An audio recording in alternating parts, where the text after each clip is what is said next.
Oh yes, how I remember those days of long ago, when you were my sweet darling, and I was your new beau. We had gotten much older, as rivers of time flow, yet I recall when we met, and still love you so. Down by the old spring stream, when you ambled by, and you winked your eye, and my heart went sigh. It was then I knew your love would be so true. You were a beautiful dream, down by the old spring stream. The spring house roof has crumbled and lies on the ground. Its decaying wooden floor is nowhere to be found. Yet you and I are sweethearts, the same as days of yore. Although we've been together 40 years and more. Down by the old spring stream, when you ambled by, and you winked your eye, and my heart went sigh. It was then I knew your love would be so true. You were a beautiful dream, down by the old spring stream. When the first Maryland settlers arrived in 1634, one of their first tasks was to locate a source of spring water for drinking and cooking. Obviously, there was plenty of water in the Chesapeake Bay and its tributaries, but these sources possibly contained harmful bacteria, so spring water was preferred. Water emanating from a hillside spring had flowed for some distance underground in the absence of oxygen, where bacteria could not survive, hence provided a source of potable water. There is also a record of a spring at George Washington's Mount Vernon, as well as a spring in the town of Bellaire along the present-day Rock Spring Road near its intersection with Main Street. While drinking water was a primary reason for a spring house, it also served two other important functions of refrigeration of perishable items and shelter for making butter. The most conspicuous aspect of a spring house is obviously the building itself, but sometimes a close examination will reveal an earlier artifact that is called a spring well shelter. When a settler located a spring, he could quickly dig a circular pit below the emanating water, fill its bottom and sides with stones, and collect a pool of cool water. This would suffice for immediate drinking purposes and preserve perishables such as milk from a cow. After building shelters for his family and animals, his efforts would be focused on the construction of a spring house. Spring houses represented the preferences and personalities of the individual builders, but generally followed a familiar plan. Water flowed through a covered four-sided general stone structure that was vented with louvers and sometimes a cupola. An entry door of wood allowed a user to place containers in the cooling water periphery, while a raised center floor provided access. Often the food storage containers were porcelain crocks or jugs. So how cool is spring water? Many will be surprised that it is the average of the year-around temperature, which in Harford County is about 58 degrees. This Churchville Road spring house near Carson's Run has been well maintained, and the side vents have been replaced with windows. The green trim contrasts nicely with the red painted door, and when this photo was taken, it was being used to store garden tools. Located along Chapel Road, this petite rubble-stone spring house now sports 3/3 sash windows rather than its original louvers. The structure sits perhaps 30 feet from the roadway and appears to have a rather new asphalt shingled roof. This spring house along Churchville Road has been constructed from a variety of found stone that contains a diversity of colors. Clearly missing from one side are the ventilation louvers, while an intact roof mitigates further deterioration. Perhaps the water inside is supporting the lush vegetation. Located in a shady area along Philadelphia Road, the roof of this spring house is replete with moss and sits rather close to the ground with a large overhang. Its wooden door still appears to be intact, but the structure will require some care if it is to be preserved. Just off of Baltimore Pike in a wooded area near the intersection of the Bel Air Route 1 bypass is this stone spring house. It has been parched with stucco and painted white. The door and trim painted red creates a rather inviting structure. In most situations, a spring well shelter was co-located with a spring house, but in the particular case, the one along Goat Hill Road was a separate, rather impressive stone structure with a small entrance door. For hundreds of years, water flowed in. However, when some new development occurred nearby, it dried up. The actual Goat Hill Spring House fared better as it was supplied by a different underground water source. The building was constructed of brick that had been painted white, but now shows evidence of its underlying structure. When photographed in 2008, firewood was being stored under its extended raised seam metal roof.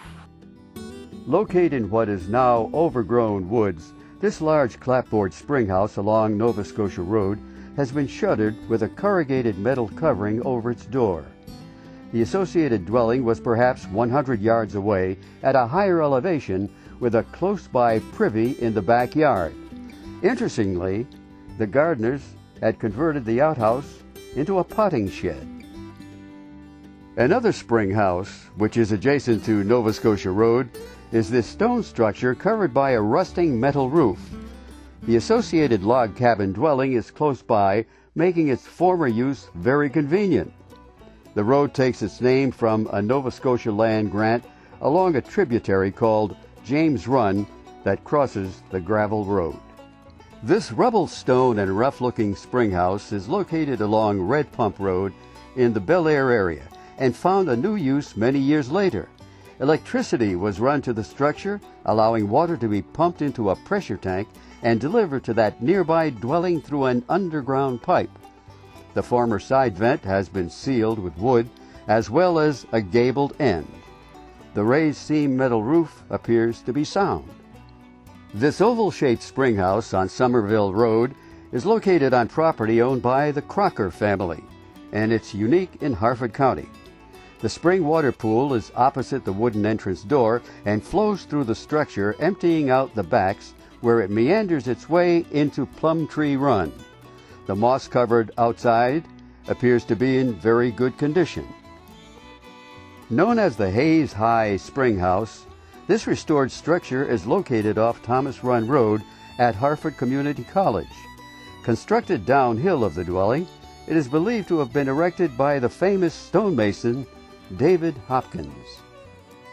This two-story stone spring house along Stafford Road in the Rock Run historic area of the Susquehanna State Park embodied a spring on the lower level and a place for making butter on the upper level. Later, the upper level was used as an office, being cool in the summertime. Located in Bel Air's Plum Tree Park, this spring is the origin of the tributary called Plum Tree Run. This small trickle meanders southward, gaining volume, finally converging with Winter's Run at the Environmental Education Center in Harford Glen. This white-painted spring house is a short distance north of LaGrange along Rocks Road, but is not very convenient to the farm that it serves. The spring water source, however, did not always complement the dwelling location. Along Federal Hill Road, just south of its intersection with St. Clair Bridge Road, this rubble-stone spring house is perched upon a small knoll. With an intact roof, it remains fairly well preserved, although the vents are no longer present. The Edgley Grove Farm was a gift from Francis and Edith Smith to Harford County that contained a spring house which fed a pond. This charming rubble stone structure, covered by a standing seam roof, is best viewed from the adjacent Ma and Pa Trail. This rubble stone spring house in the subdivision of Todd Lakes off of Wheel Road has an unusual open brick vent in the gable end. It makes an attractive appearance when framed against the blue background of the pond. Not to be overshadowed, an adjacent stone spring house with a raised seam metal roof is contributing water to the same pond. The growth of some vegetation is somewhat obscuring the spring house from an unobstructed view. This stone spring house, adorned with a modern asphalt roof, supplies water for a moderate-sized pond that is made more picturesque by the inclusion of a wooded island. It is located near the entrance to the development of Parson Ridge off Patterson Mill Road. Located about 1 block off of Tollgate Road near a former Ma and Pa Railroad stop called Watervale, this spring house served the adjacent Parge stone dwelling. Later, a second-story frame addition was added to the spring house's rubble stone first floor. This well-preserved and maintained spring house is located on Watervale Road, a short distance northeast of Falston Road. Its raised seam metal roof and overhanging entry porch adds a degree of charm. Another spring house along Watervale Road, set just above Tollgate Road, harkened back to an earlier period. Its hipped roof and stone structure are showing the ravages of time. Constructed of rubble stone, this abandoned spring house has lost its side vents and front door, although the door lintel still appears to be intact. The end wall has been painted white or whitewashed. Located on Ruff's Chance Farm along Thomas Run Road, this stone spring house sports a slate roof and its emanating water is channeled to a farm pond. A herd of black Angus cattle dot the landscape. An unseen sprightly stream of water is channeled underground to a nearby tributary as the spring house along Thomas Run Road continues to function. At an earlier time, the sheltered porch on the front probably afforded easy access for cooling 5-gallon cans of milk. According to the owner of this beef farm, his spring house is the only one found along Cool Spring Road. Hence, it must be the reason for the road's name. The sun provides an enchanting reflection of the spring house in the pond below. Today, this colorful rubble stone spring house with a rusting metal roof sits rather isolated in the middle of a field, but no doubt once provided water and refrigeration for the hilltop dwelling. Located off of Priestford Road, a short distance north of Deer Creek, it is now neglected, however remains largely intact. A small tributary is the discharge destination of this stone spring house with a bright blue gable that sets along Darlington Road. Passing traffic is sure to spot this little gem. A subtle depression in the foreground indicates the presence of a small tributary that channels water away from this spring house, emptying it into a nearby Deer Creek. This slate-covered stone structure along Nobles Mill Road exudes a very pleasant country charm. The second-story level of this stone spring house was most likely used for making butter. Located in the middle of a field off of Castleton Road, its discharged water was channeled underground to a nearby tributary.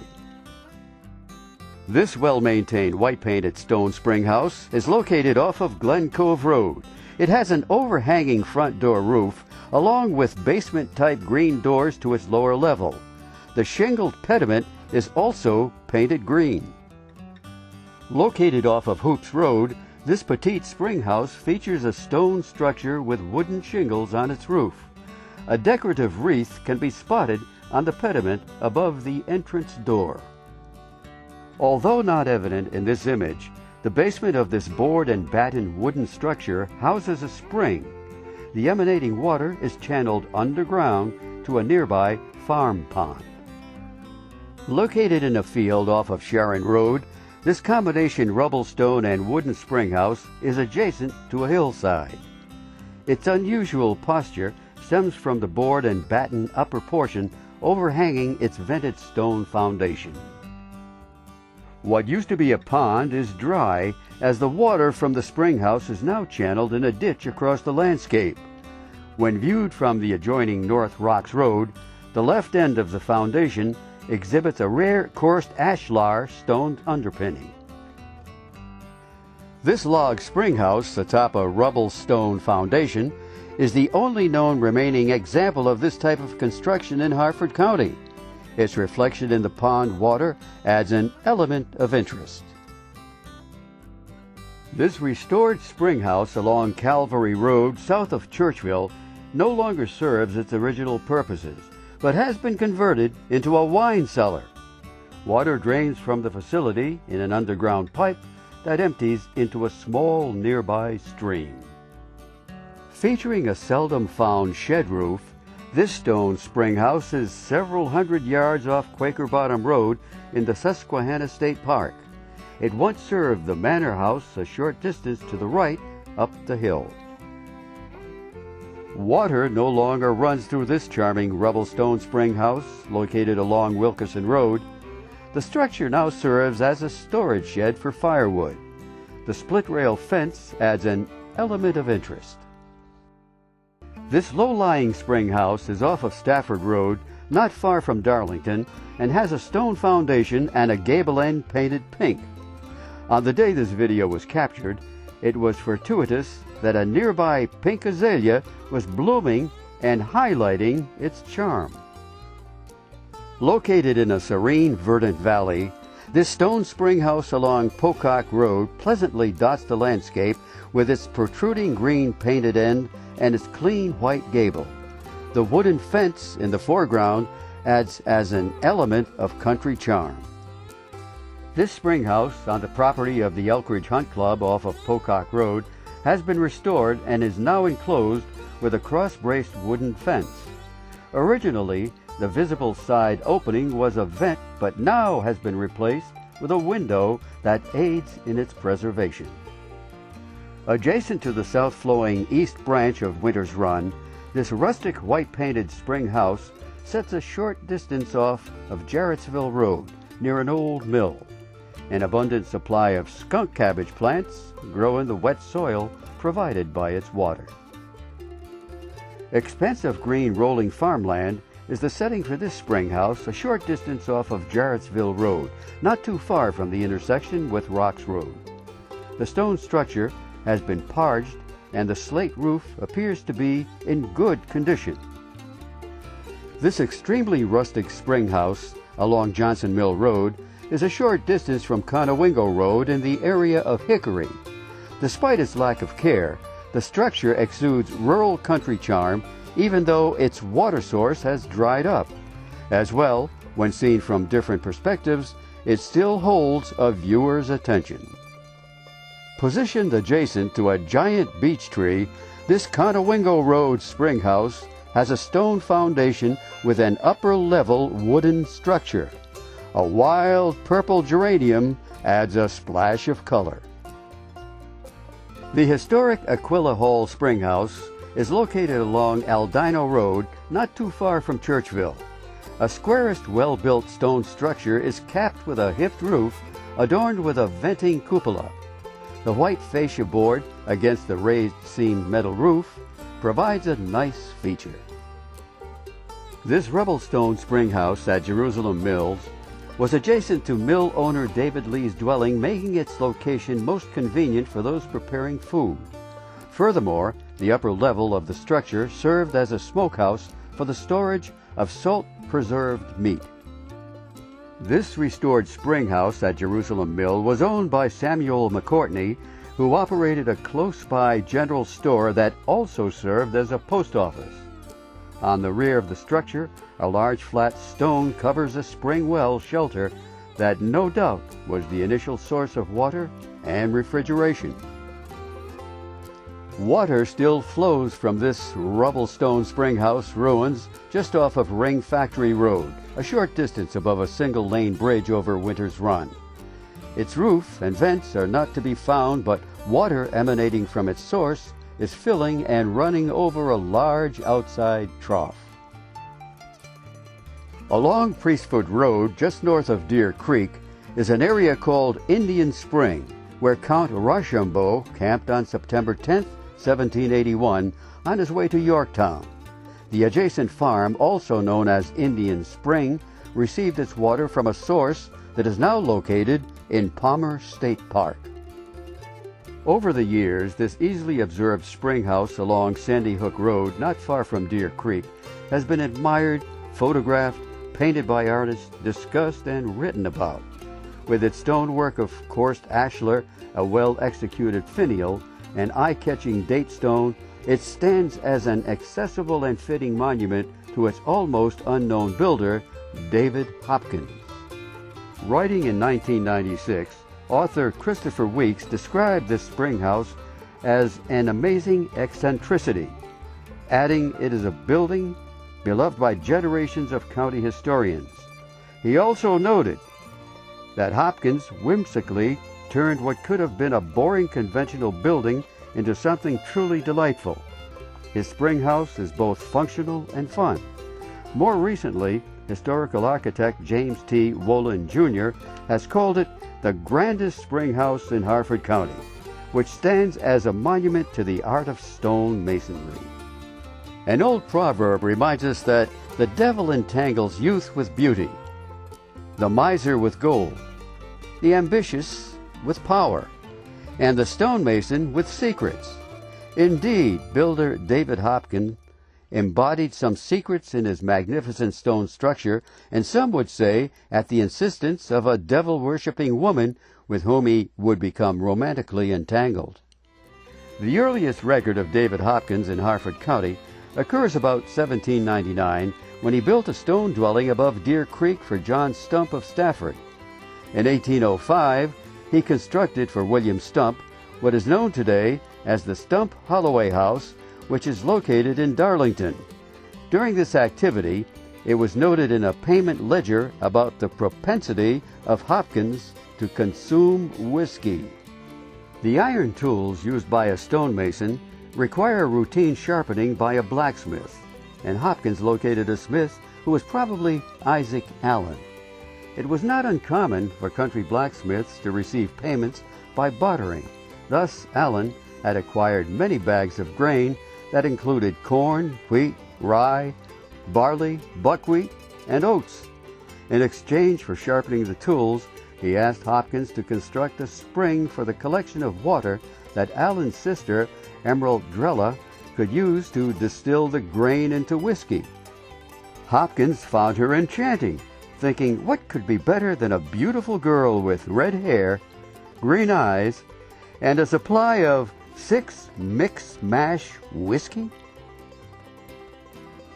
It was about this time when William Smithson hired Hopkins to construct a combination spring house on the lower level with a second-story schoolhouse on his property along Sandy Hook Road. It represented a superb opportunity, and he routinely discussed the project with Emeraldrella as they camped on the site, enjoying bread, cheese, whiskey, and each other. She was about to introduce Hopkins to a darker side of her life and recognized a once-in-a-lifetime opportunity to have her message preserved in stone. Hopkins was gradually learning that Emeraldrella overtly professed belief in the Bible, often quoting its passages, but reveled in Revelations, the last chapter of the New Testament. From the book of Revelations 13:18, she would quote, "Here is wisdom. Let him that hath understanding count the number of the beast, for it is the number of man, and his number is 666. Therefore, Hopkins was to learn the beast is identified with 666, and she wanted this number embodied in the spring house and schoolhouse design. Hopkins had learned that Greeks built structures in the proportion of the golden ratio or rectangle as they were pleasing to the eye. This was in the proportion of 1 to 1.618, where upon removing a square, the remaining portion still maintained the original ratio of 1 to 1.618. Not too surprisingly, modern credit cards are about 2.1 by 3.4 inches, fitting this pattern. As the number can be rounded off to 1.6, why not construct the combination spring and schoolhouse according to this ratio, thus embodying the number 6. As well, the lower spring house level was subdivided, providing another 6, and the structure being located 55.5 feet or 666 inches from the old dirt road convinced Emeraldrella that Hopkins was paying attention to her wishes. Hopkins sketched several possibilities of the decorative ends of the vent lintel and showed them to Emeraldrella. He pointed out to his lady friend the most appropriate design was the Ionic, as the curved ends could be interpreted as the horns of the beast. Emeraldrella was mostly pleased. There was more. The vent opening would be in the ratio of the golden rectangle, rounded off to exactly 1.6 to 1. Each vent would be of 6 pieces, 2 pillars, a lintel, and 3 iron bars, totaling 6. Further, the spacing between the bars would be 6 inches. Hence, the vent would secretly be coded 666. Emeraldrella was thoroughly delighted, and Hopkins himself was pleased in that he had created a classical design while keeping the love and booze flowing. Over a period of many weeks, the building began to take shape. As it rose to the second story, Hopkins was ready to delight his girlfriend with his next surprise, the date stone. He pointed out that the inset stone was actually a cube with 6 sides. The pieces carved into its face were a base, 2 pillars, a pediment, a finial, and an oval totaling 6, and finally, the number of characters carved into the oval, DH1816, equaled 6. These unnoticed 6s greatly pleased her. The stonework on the building was finally coming to an end, and the last piece to be set was the finial that would tower above the ridge of the roof. The base of the finial would essentially be a cube with 6 sides.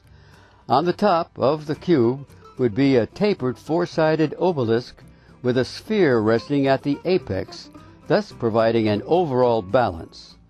For the second 6, Hopkins decided to incise a portion of a sphere on the 4 visible sides of the base cube and one on the back side of the obelisk. Now, adding in the sphere on the finial, the number of spheres would total 6. The last 6, however, proved to be a challenge. The cube at the base has 2 ram's horns carved in, but the remaining 4 points seemed impossible to include. It was clever. Emeraldrella, who had her blacksmith brother make a square iron ring that sat below the sphere, which completed this 6. As the building neared completion, Emeraldrella became agitated that not enough had been done to satisfy her demands, and it became clear to Hopkins she was being unreasonable. His desire for her severely waned, and he decided to retaliate. Hopkins removed one of the stones above the arch entrance that was brown in color and replaced it with a green stone similar to the color of her eyes. It was slightly to the right of the keystone in the arched opening, a metaphor for her off-centered personality. But completely unknown to Emeraldrella was another Hopkins surprise. On the front of the building, facing the road, he has inserted 2 brown stones that were the color of his eyes. It is said that when the moon is full and there is the thunder and lightning in the sky, the image of Hopkins can be seen.